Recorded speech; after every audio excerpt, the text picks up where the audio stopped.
nta muntu muzima ushobora gukora ibintu nka biriya.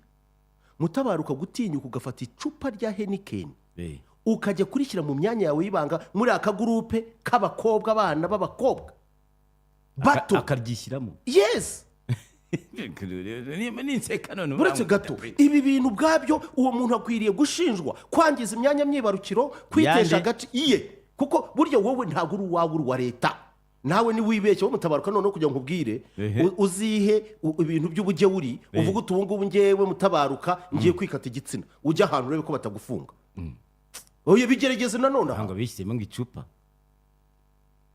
n'ibyo ubonye ariko se tubishyikire na za karoti n'imyumbati n'iki tubishyikire. Ikibazo nuko tutayibona. Icyo nkubwira rero ngiki rero none barangiza bakabifata neza ubwo bupfapfa bakabusangiza abandi bose bigaca byakwiye igihugu cyose. N'ubu ibyo ngibyo ubwabyo bisobanuye iki? Mu buryo burambuye bizica abandi bana mu mutwe. N'uwatekerezaga kumva ko ashobora gukundana n'umuhungu imyanya igakora ibyo agomba gukora, yumva ko icupa rishobora kumusimburira umuntu. Uri muri ica degeneration. Ariko rero reka duspose yuko uyu muntu ibi bintu nta muntu muzima wabikora. Ashobora kuba afite ikibazo mu mutwe, ari under influence. Reka leta hari ibimukinamo. Reka leta imufashe mbere na mbere, ibanze mujyane bamupime ibiyobyabwenge. Sinsabye kumufunga, bamujyane mu igororero muri rehab. Hako no kumufunga bamufunga. Oya nibisha ubu ngubu ndabikubwiza ukuri ndarakaye ndetse cyane. Urarakara se bitanga. Oya hari byo tugomba gukora bire. Ntabwo dukwiriye kubaho nk'abantu bariho just mu buryo budafite kubaho gutyo tu. Gutyo tu. So what? Ariko reka nkubwize ukuri. Ibi ngibi ni bya bintu uzabona baramufashe Dr. Murangira agashya amaboko arimo gusobanura ukuntu byagenze, ukuntu yafashwe n'itegeko rya muhana. Mu gitondo tukabona yigenda yari muri gahunda zisanzwe. Dr. Murangira adashobora no gusobanura ukuntu yageze hanze noneho. Uko biri kose kugeza no munsi ndakubwiza ukuri ikintu cyitwa ibiyobyabwenge bimaze abana bacu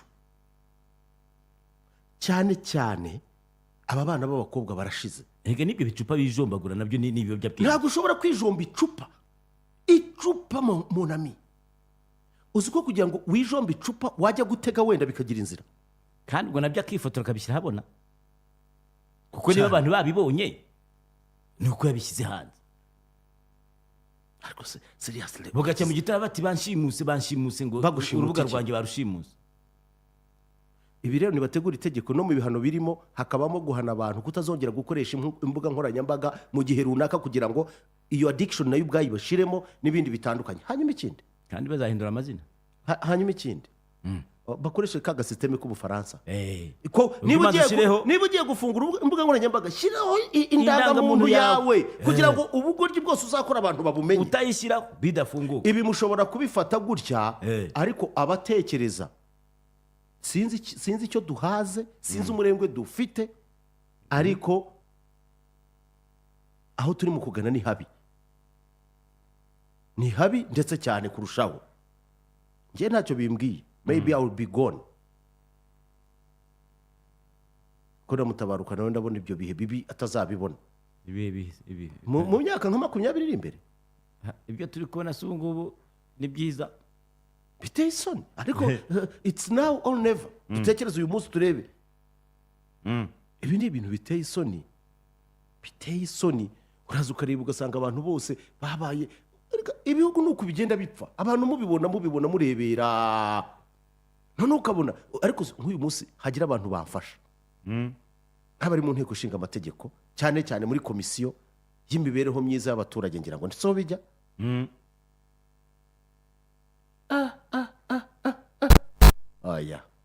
Oya seriously dukwiriye kugira ikintu na kimwe nta kirazira abantu noneho kubera icyo kintu abantu baragiye bishyira hamwe mu bugoryi bwinshi ntawe ubavugaho na leta isa nkaho ibatinya bakora umwanda wabo wose intoxicatinga societe ariko people they no n'igihe umuntu akubwira ngo ibyo by'umuco muvuga njye sinawubaye. None tugaruke ku kindi akuvuga buretse gato ngo muco uri kuvuga w'u Rwanda njye sinawubayemo nabaye hanze. Niba arabaye hanze ariko ari mu Rwanda where the morality zigomba gutekinga place morals tugomba kuzubaha sibyo. hari umuntu uvuze ngo njye nababwiye ko generasiyo iriho ubu ngubu y'urubyiruko ko yarangiye nta muco kandi byose nicyo bita right. But what is right? Icya kabiri, ibi bintu byo kuvuga ngo my body my right, ndagurugero rwa hafi kandi reka mbe kategorike. Ubwo mperuka muri cya gihugu cyasangije abantu be isi yose imico mibi yacyo, ne kikaba cyarahiye muri uriya mujyi wahiye, nabonye ibintu ntigeze mbona mu buzima bwanjye. Hari umwe mu bagabo b'inshuti zanjye babakire cyane hano i Kigali, numva dushobora kuba twari turi kumwe, aho usanga umuntu ku karubanda akubwira ati rwose nta kibazo ukomeze, ariko avuga ati no, ati imyanya yose, ati umubiri wose ni kimwe, ati iyo ushatse guterura akaboko ni nk'uko ushobora kwishima ku kuboko, ati biriya myanya y'ibanga byose, ati ni nk'intoki, ni nk'amatama, ni nk'igituza, ati nothing. ubwo nta banga nyine. Rero aho bishyira hano iwacu ndabona ibintu birimo kujya habi, tunapoenda ni pabaya zaidi kabisa. hari umuntu uvuze ikintu hano, hari abantu bagenda n'ipfunwe riturutse ku byo ababyeyi babo bakoze. Ibyo ukora uyu munsi bitegura ahazaza wahawe. Iyo washyize ubwambure hanze uba uri kwamamaza ngo bakugurire, ni ugutandika. Ariko ubwo byanze bikunze icyo ashatse kuvuga bizagira ingaruka ku bazagukomokaho. Ariko seriously, leta irebere, they keep quiet.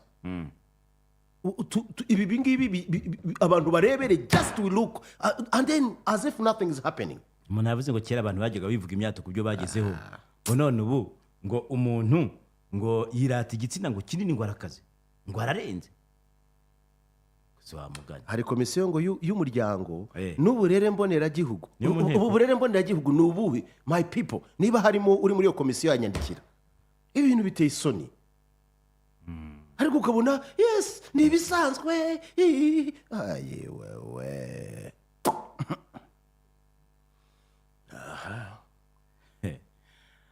Ibintu byakubabaje sana. Ariko mutabaruka akankubaza, ntituri ababyeyi? Reba ugiye kubona ukabona umwana wawe ari mu guhohotera imyanya y'ibanga, ashyiramo ivide, ashyiramo icupa, nk'umubyeyi ntushobora no gupfa.